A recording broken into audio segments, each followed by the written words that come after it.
Assalamualaikum warahmatullahi wabarakatuh. Perkenalkan, nama saya Mega Audina Irawan, NIM 19109101005. Saya berasal dari program studi Ilmu Pengetahuan Sosial C semester 3.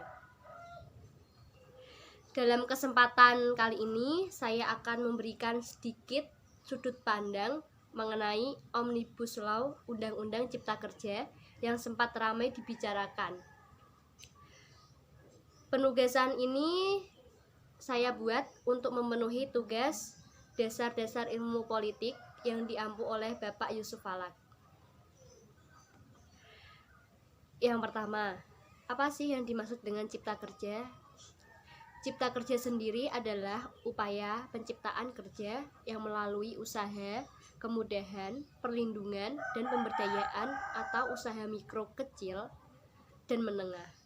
Peningkatan ekosistem investasi dalam kemudahan berusaha dan investasi pemerintah pusat, pencepatan proyek strategis nasional. Lantas, apa yang dikhawatirkan dalam Omnibus Law Undang-Undang Cipta Kerja itu sendiri?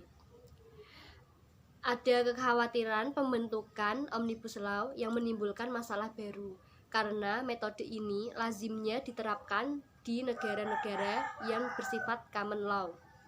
Namun, Omnibus Law ini bisa menjadi solusi untuk tumpang tindih dalam penataan regulasi di Indonesia, baik dalam hubungan hierarki sejajar, horizontal maupun vertikal.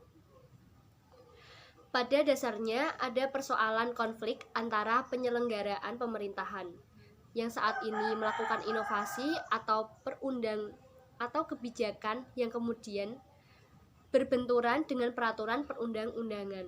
Sebagai konsep Omnibus Law yang menjadi salah satu jalan keluar yang mungkin bisa diambil oleh pemerintah. Akan tetapi, Omnibus Law Undang-Undang Cipta Kerja ini haruslah dilakukan dalam tingkatan undang-undang saja. Omnibus Law Undang-Undang Cipta Kerja sendiri sangat ditentang oleh banyak pihak, misalnya dari Serikat Buruh dan Mahasiswa. Sejak pada tanggal 8 Oktober kemarin, sudah banyak Serikat Buruh dan para mahasiswa yang ikut demonstrasi dalam penolakan RUU atau Undang-Undang Cipta Kerja Omnibus Law tersebut, yang dianggap kurang memenuhi dan tidak mengikut sertakan rakyat dalam pembuatan atau perencanaan undang-undang. Naskah itu disampaikan melalui fungsinya masing-masing. Dewan Perwakilan Rakyat sendiri memberlakukan undang-undang sangat tidak sakral, kemudian seakan-akan dapat diubah dengan sendirinya, padahal undang-undang itu sendiri bersifat sakral. Dengan undang-undang, orang itu dapat dibunuh dan dapat dirampas, itu secara sah.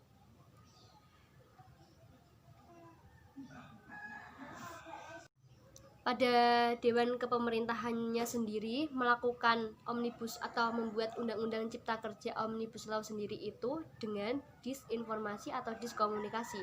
Penyebab utamanya adalah ketertutupan atau menjadi awal disinformasi yang melanggar hukum dan harus dihukumkan. 9 alasan organisasi atau serikat buruh tolak Omnibus Law sendiri, Undang-Undang Cipta Kerja, yaitu mahasiswa menolak rancangan Undang-Undang Omnibus Law Cipta Kerja karena akan mempermudah investor asing menguasai ekonomi Indonesia dan kebijakannya tidak berpihak pada hak-hak buruh seperti masalah pesangon, jam kerja, dan kepastian penempatan kerja. Yang pertama, hilangnya ketentuan upah minimum di kabupaten atau kota yang terdapat dalam pasal 88C ayat 2. Hanya mengatur UMP-nya saja atau upah minimum provinsi. Yang kedua, dianggap akan membuat karyawan kontrak susah diangkat menjadi karyawan tetap. Mengkaji tentang isi undang-undang Omnibus Law Cipta Kerja yang menuai pro kontra di masyarakat, mengkaji poin per poin. pasal per pasal dari undang-undang ini. Apa yang tidak sesuai karena Indonesia ini terjadi dari berbagai pulau, berbagai budaya, dan lain sebagainya. Ada kajian mendalam pasal mana yang sekiranya dianggap berpotensi mengkaji di masyarakat. Aksi protes mahasiswa adalah bentuk koreksi terhadap pemerintah. Meski begitu, cara untuk rasa dinilai itu tidak tepat. Selain merugikan banyak pihak, aksi demonstrasi dinilai tidak akan banyak merubah keadaan. Oleh karena itu, perlu adanya dialog dan kajian untuk memberikan masukan kepada pemerintah. Misalnya dari perspektif akademisi dan hukum, meminta rancangan undang-undang Omnibus Law masih prematur atau tidak layak, tapi secara konstitusional tidak salah. Penyederhanaan undang-undang sendiri dalam Omnibus Law merupakan pajak, cipta kerja, dan UMKM. Pembuatan undang-undang harus terbuka, tidak boleh tertutup. Pembuatan undang-undang Omnibus Law sendiri saat ini yaitu sangat menyimpang karena dibuatnya secara tertutup, hanya melibatkan kelompok tertentu.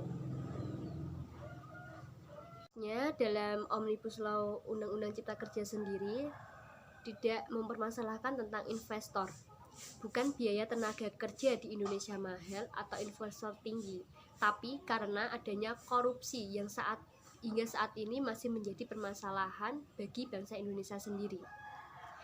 Membuat investasi di Indonesia berkualitas dengan memenuhi segala hal pekerja di Indonesia itu jauh lebih gampang untuk Indonesia untuk maju ke arah lebih maju lagi.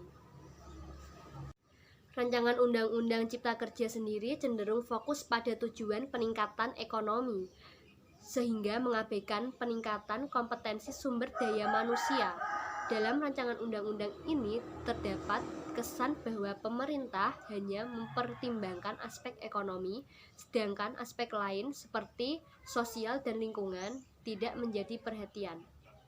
Partisipasi dalam pembuatan rancangan undang-undang ini juga sangat minim.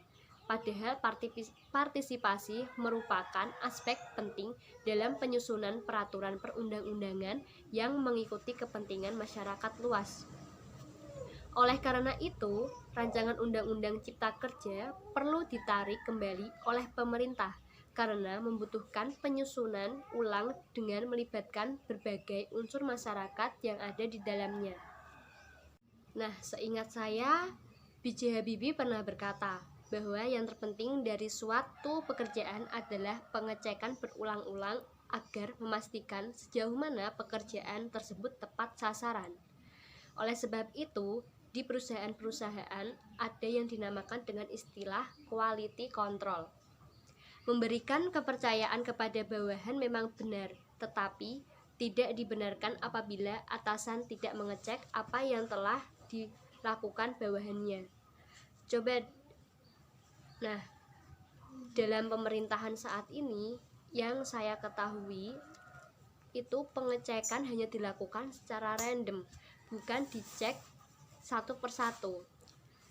Naskah yang banyaknya hingga mencapai 800 sekian halaman dan 900 halaman hanya dicek awalnya saja, bukan dicek keseluruhannya. Hal tersebut menjadikan rakyat tidak sebegitu mempercayai adanya keputusan Undang-Undang Cipta Kerja tersebut karena dianggap tidak efektif dan tidak akuntabilitas. Oleh karena itu, sebaiknya dalam pembuatan Undang-Undang Omnibus Law atau Cipta Kerja harus melibatkan banyak orang, bukan dari kalangan tertentu atau kelompok tertentu. Dan dalam pengecekan bukan dilakukan dengan secara random, tetapi dengan keseluruhan dari awal hingga akhir. Mungkin itu sedikit yang bisa saya sampaikan dalam memberikan pandangan mengenai Undang-Undang Cipta Kerja Omnibus Law saat ini. Saya sendiri berharap konflik ini atau permasalahan ini agar dapat selesai dengan cepat dan membuat bangsa Indonesia sendiri menjadi lebih damai lagi. Karena negara Indonesia sekarang saat ini sudah dihantui dengan wabah corona atau pandemi COVID. Sekian dari saya, kurang lebihnya saya mohon maaf. Wassalamualaikum warahmatullahi wabarakatuh.